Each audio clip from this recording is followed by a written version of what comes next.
Bonjour et bienvenue chez les Web Arts Reporters. Aujourd'hui, on accueille Johan Gijswijk, scénariste et réalisateur de Place des Victoires, un film en compétition dans ce 12e édition des films francophones d'Angoulême, Festival du film francophone d'Angoulême. Donc bonjour Johan. Bonjour. Donc je suis très content de vous recevoir aujourd'hui, de te recevoir plutôt. Merci. Donc voilà. Comme première question déjà, je voudrais te demander pourquoi ou comment es-tu rentré dans le monde du cinéma? L'envie de raconter une histoire, de partager, de rencontrer le public que j'ai déjà rencontré un peu à travers la scène. Je viens de la scène, du théâtre, du stand-up, de la comédie. Voilà, où j'ai travaillé, je suis né de là. Après, de rentrer dans le cinéma, il y a la volonté au départ. Après, il y a le parcours qui est quand même un peu long pour y arriver, pour le faire. Mais j'ai pris la même démarche un peu. C'est-à-dire que la démarche que j'avais de vouloir aller sur scène, d'écrire aussi pour les autres, j'ai écrit pour pas mal de gens au théâtre. À un moment donné, j'ai eu envie de passer par le cinéma, ce qui faisait aussi partie beaucoup de mes références. Donc j'ai pris un peu, c'était dans la même logique, on va dire. Et puis j'aimais aussi beaucoup de cinéastes qui venaient du théâtre. Et c'est aussi par là que je voulais passer. Je pense voilà, par exemple à des mecs comme Elia Kazan ou Julien Duvivier, qui faisaient partie de mes références ou des films que j'aime, et qui venaient aussi du théâtre. Et je trouvais qu'il y avait une suite logique à aller de passer par cette porte pour aller au cinéma, quoi. D'accord. Et pour le coup, comment es-tu venu à réaliser des films? Comment je suis venu à réaliser? En fait, moi j'étais scénariste voilà, sur beaucoup de projets. J'étais un peu ghostwriter comme on dit, et un peu à droite à gauche. Et puis j'avais mes propres projets. Encore une fois, où je voulais des films qui me donnent, qui soient un prétexte. Ce qui est un peu le cas de Place des Victoires, qui étaient des histoires simples, prétextes à travailler avec des acteurs, à faire vivre des acteurs, à aborder des atmosphères, à aborder des thèmes. Et pour pas être esclave d'une idée, parce que beaucoup dans l'écriture aujourd'hui au cinéma, en tout cas dans celui pour lequel j'ai eu la chance quand même un peu de travailler, de gagner un peu ma vie, on est souvent un peu, je mets entre guillemets, esclave d'une idée ou au service d'une idée, et ce qui est souvent très difficile, hein. On peut pas tout le temps faire un jour sans fin. C'est-à-dire que où tu fais le film qui est aussi fort que l'idée. Et là, j'ai vu beaucoup de films où l'idée était pas mal au départ, et puis après, voilà, le traitement est plus difficile, et c'est souvent plus le traitement qui m'intéresse plus que l'idée. Et j'avais envie du coup de moi, pour pouvoir faire ça, d'essayer de ne pas faire de compromis ou de partager ou de la poser à quelqu'un d'autre. Je me sentais que c'était à moi de le faire. Donc voilà comment j'ai eu envie d'arriver à la réalisation. Ouais. D'accord, très bien. Et du coup, tu as co-réalisé la série Yes I Do. J'ai pas co-réalisé, j'ai co-écrit. Co-écrit, d'accord. Oui, j'étais pas du tout à la réalisation. J'avais jamais réalisé avant ce long métrage. D'accord. Bon, bah écoute. Même pas de court métrage, je suis désolé. Je vais du coup annuler cette question. Voilà, je mis sur la réalisation parce que c'est ce que j'avais trouvé. Mais bon, du coup, le scénariste, donc c'est ta première réalisation. Première réalisation, voilà. D'accord. Quelques courts métrages quand même? Non, même pas des films de vacances, rien du tout. D'accord. Vraiment, on part sur un long métrage. On arrive là, voilà. Ouais, c'est la première fois, exactement. Et est-ce que il y a eu des difficultés pour faire ce court métrage, enfin cette première réalisation du coup? Long métrage. Non, encore une fois, je pense que ce qui était important, c'était d'être entouré, dans le sens où j'avais besoin de trouver des gens qui me faisaient confiance. Et c'est ce qui est souvent un peu le plus difficile, surtout quand t'as pas de carte de visite ou que t'as pas fait d'autres choses avant. Donc, ce qui est à la fois un désavantage, mais aussi une force, parce que tu obliges les gens à être sur le contenu. Et donc, ce qu'il fallait aussi aller chercher, c'est souvent une question de nature aussi chez les gens. Il fallait que j'aille chercher des gens qui n'avaient pas de problème d'ego. Ouais. Pour ça, tu l'as souvent chez les gens qui ont de l'expérience, qui ont plus que toi, qui ont la reconnaissance déjà dans leur métier. Et donc ça, je suis allé chercher des gens qui étaient établis là-dessus et qui ont simplement été à l'écoute du projet. Et justement, encore une fois, du traitement et de la direction que je voulais qu'on prenne. Et puis voilà, j'ai eu la chance d'être entouré par des gens qui sont venus comme ça. Je pense évidemment à Thomas Ardmayer à la lumière. J'ai eu la chance de travailler avec François Emmanueli au décor, Karine Sarfati au costume, qui sont des gens, Amine Bouafa sur la musique. Voilà, je vais chercher des gens qui ont 25, 30, 40 films, et j'en oublie certains là peut-être, mais qui sont venus simplement sur le contenu, sans se poser la question de savoir ce que j'avais fait avant ou ce que j'allais faire après. Et ça n'a pas été un problème justement d'arriver en étant un peu novice sur la réalisation avec des personnes justement qui ont des films à leur actif? Alors j'ai tellement eu envie de faire du cinéma et je me suis tellement battu pour essayer de monter des projets personnels que j'avais déjà pas l'impression d'être sur un premier film. dans la mesure où j'ai essayé d'en monter un avant pendant 7 ans, j'ai pas réussi. Celui-ci a pris 5 ans. Et moi, j'ai appris, je suis autodidacte, c'est-à-dire voilà, j'ai appris juste avec les livres. J'ai pas fait d'école, j'ai été sur scène assez vite. Ça fait quand même très longtemps que je suis au contact du public. Et moi, j'avais pas ce rapport extérieur au public, c'est-à-dire que moi, je dis, quand tu essaies de monter un film, il t'explique souvent le public va penser que, les Français vont penser que, etc. Ouais. Moi, je suis pas un homme politique, je pense pas les Français ont besoin de ça. Moi, je suis français moi-même et je suis public moi-même. Donc voilà, je connais un peu l'élasticité du truc et de l'envie. Après, les références qui étaient les miennes, j'ai travaillé beaucoup autour, voilà, sur ce film-là. On était plutôt dans les références du néoréalisme italien, etc. L'envie de travailler avec les acteurs que j'aime depuis tout petit, voilà, Richard Bohringer. Ouais. Voilà, j'avais été beaucoup touché j'avais très touché par Le Grand Chemin déjà, étant jeune. Donc voilà, toutes ces choses-là que je voulais essayer d'insuffler dans ce que je voulais faire. Et puis non, du coup, j'ai pas, non, il n'y a pas eu d'appréhension particulière ou de difficulté particulière. Donc tu étais bien entouré. Dans ce sens-là. Ouais. J'étais bien entouré, et puis je pense que quand tu es bien entouré, c'est surtout, on te teste assez vite pour savoir. C'est les personnes que je t'ai citées qui sont des. Oui. Eux sont vraiment concentrés, ils sont pas dans le financement du film, donc eux ils appréhendent pas, ou ils cherchent pas à segmentariser ou à standardiser les choses ou à préjuger de ce que le public va penser. Ils sont sur le contenu. Après le test il est sur voilà, est-ce qu'il y a une direction, est-ce qu'il y a une envie voilà, un peu singulière, une proposition et une maîtrise en tout cas de ce qu'on veut obtenir dans la narration. Et voilà. Après ce que j'avais, je connaissais à la fois les forces et les faiblesses, c'est-à-dire que moi j'ai quand même fait au théâtre pas mal de direction d'acteurs, et encore une fois je trouve que dans la direction d'acteurs, que ça soit au théâtre, il y a quand même des passerelles après quand même pour aller au cinéma. C'est pas la même chose directement, mais c'est quand même, il y a beaucoup d'approches, il y a beaucoup de similitudes quand même. D'accord. Parlons un petit peu de ton film, donc Place des Victoires. Oui. Place des Victoires qui raconte l'histoire de la rencontre entre Bruno, un quadragénaire marginalisé par des soucis professionnels et familiales, et Gadjik, un petit garçon de la rue, espiègle et chapardeur. Et guidé par Gadjik, ce petit garçon solaire va peu à peu remonter la pente de Bruno. Voilà. Donc c'est un film qui sortira le 6 novembre 2019 et c'est un film très beau d'ailleurs. Merci, donc tu l'as vu toi? Oui, je l'ai vu bien sûr. Et du coup, première question sur ce film, qu'est-ce qui t'a inspiré pour créer ce scénario? Mais encore une fois, d'abord le néoréalisme italien.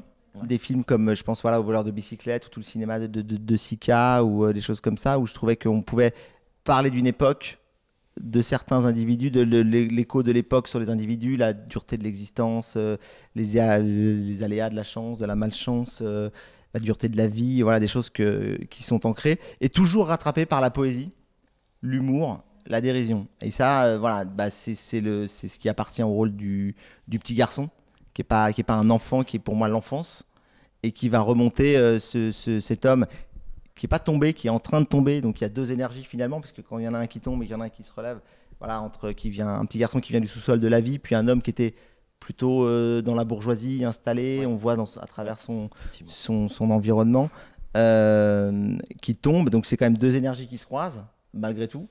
Et rattrapé par l'humour, par la dérision, parce que je pense qu'il n'y a que ça qui rattrape tout ce que je viens d'évoquer, c'est-à-dire la précarité, la difficulté de l'existence, du quotidien. Voilà. C'est souvent rattrapé par ça, à mon sens. Et c'est ce que j'aime au cinéma. Le Pinocchio de Comencini, des choses comme ça, qui sont porteurs, qui sont un souffle. Et voilà. Et même le cinéma, c'est bizarre, mais j'ai ce goût-là aussi du cinéma. Parce que en tout cas, moi, j'ai aimé le cinéma d'abord par les comédies. Je pense à La Chèvre, je pense au Bronzé, je pense, voilà. Moi, je viens on regardait ça le dimanche soir à la maison, ou voilà, ou quand on devait se coucher plus tôt à travers voilà, la porte. Et c'est ces films-là que tu emportais le soir avec toi. Et finalement, dans des moments où tu es dans des milieux un peu compliqués, etc., c'est souvent ça. C'est souvent ce cinéma-là qu'on a aimé, parce que ça nous racontait quelque chose de... Voilà, ça nous donnait un espoir sur la vie, sur la dérision, etc. J'ai gardé ça et j'ai retrouvé ça après un peu aggloméré dans le cinéma italien, beaucoup plus tard, quand je me suis intéressé un peu plus au cinéma. Et ça m'a beaucoup touché. Et c'est aussi ce que je voulais... c'est vers ces racines-là ou ces fibres-là qui m'animaient pour réaliser ce film. Ouais. Et d'ailleurs, qu'est-ce que ça te fait de donner vie à un scénario? Justement, du fait que d'habitude, tu restes scénariste. Là, tu as vraiment donné vie. Est-ce que tu as pu prendre plus de liberté, comme tu disais, et vraiment avoir vraiment le scénario complet qui s'est réalisé comme tu le souhaitais?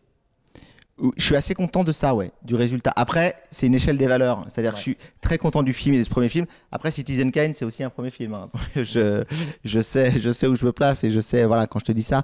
Mais il n'empêche que je suis très content de ce qu'on a obtenu et de ce qu'on a. La liberté, oui, j'avais à la fois la liberté, mais du coup, j'avais la liberté de mettre beaucoup de contraintes. J'ai aussi été beaucoup sur tournage, etc., où je trouve qu'il y avait beaucoup de liberté.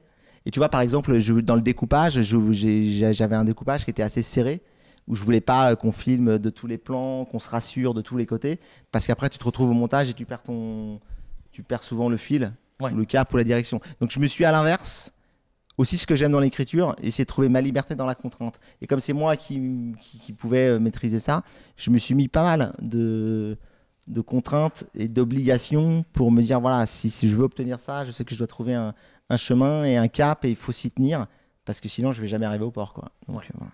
En tout cas celui auquel je souhaitais arriver. Et à l'arrivée, oui, je suis assez content du film. C'est déjà une belle chose. Après je fais pas ce film, encore une fois, comme je te parlais tout à l'heure du public, je le fais pour rencontrer les gens et je le fais pour le partager vraiment. Et là, c'est l'avantage extraordinaire de ce festival où on monte le film pour la première fois et on rencontre une belle opportunité. Et voilà, et on est au milieu de ce qu'on est, c'est-à-dire le spectateur qu'on a été, de ce qu'on a voulu montrer, l'échange qu'on a avec les gens. Et ça, je suis assez content aussi parce que les premiers retours correspondent à ce que je voulais faire passer. Donc là, je suis dans un moment un peu, où je suis assez content. Ça se trouve dans 3 semaines, 6 semaines, je te dirai pas la même chose, mais en tout cas, voilà, là, je suis assez content compte tenu des retours qu'on a aujourd'hui. Oui. Et d'ailleurs, ce partage, est-ce qu'avec ce film, tu as souhaité transmettre un message du fait de mettre une communauté comme celle de jeunes acteurs? Alors, à l'inverse, j'espère que le film raconte ce que je voulais faire passer. Je ne crois pas aux communautés. Je ne crois pas qu'il y ait de communauté, je crois qu'il n'y a que des individus. Et tu vois, cet enfant, il représente pas la communauté rome. Et il n'est pas rome, il est un enfant. Guillaume, on voit bien, et les deux personnages ont ça. Ils sont tout seuls, en fait. Et on voit bien que lui, c'est pas si simple avec sa communauté, le petit garçon, parce qu'il est libre.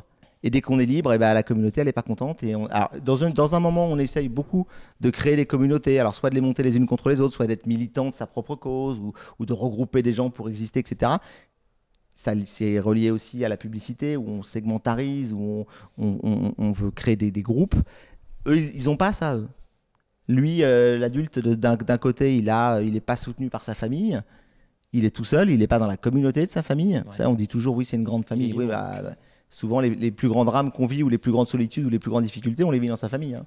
Donc, et là, c'est pareil pour la communauté rome. Ce qui était déjà un enjeu aussi pour trouver des financements pour le film et pour faire le film. On nous expliquait, mais vous ne traitez pas de la question rome, la communauté rome, parce que ce n'est pas un film là-dessus.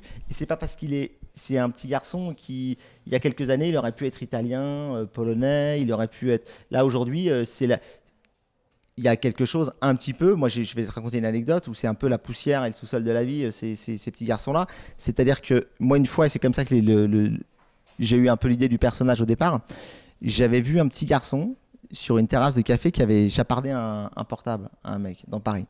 Il y a 5-6 ans peut-être de ça. L'adulte se lève, il prend le garçon, il lui met une patate, il le tape par terre avec des coups de pied, etc. Il y a des gens qui se lèvent, qui les séparent, qui sont choqués de la scène, etc. Mais le petit garçon, pendant l'altercation entre adultes, il s'échappe, lui. Il s'en va, etc. Et il s'essuie un peu le visage, comme ça, il remet sa veste. Et je suis le petit garçon. Un petit garçon, je sais pas, je dirais 12, 13 ans, etc. Je le suis, je regarde, et en fait, on va dire, je sais pas moi, 1 kilomètre plus loin, il se redresse, qu'est-ce qu'il fait? Il revole un portable.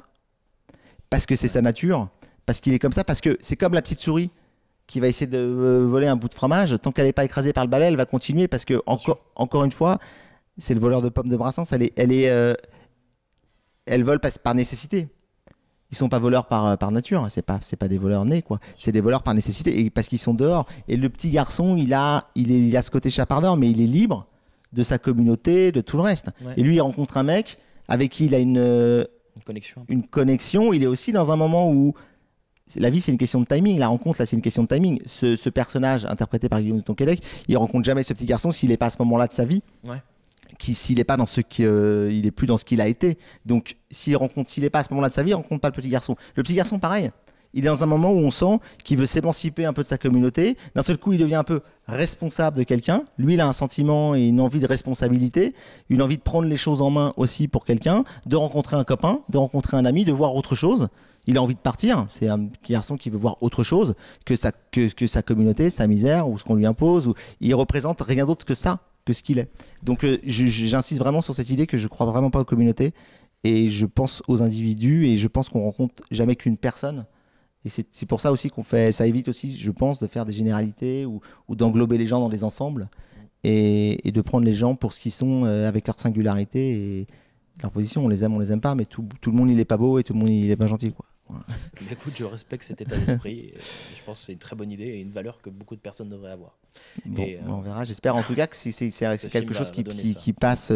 C'est un des filtres du film, et j'espère qu'en tout cas c'est là. En tout cas, merci beaucoup pour cette interview très intéressante. Merci à toi, merci à vous. Et je rappelle que Place des Victoires sort le 6 novembre 2019. Et moi, je vous dis à bientôt chez les Webart Reporters. Et voilà. Et merci beaucoup. Merci à toi, merci à vous. Merci pour l'accueil.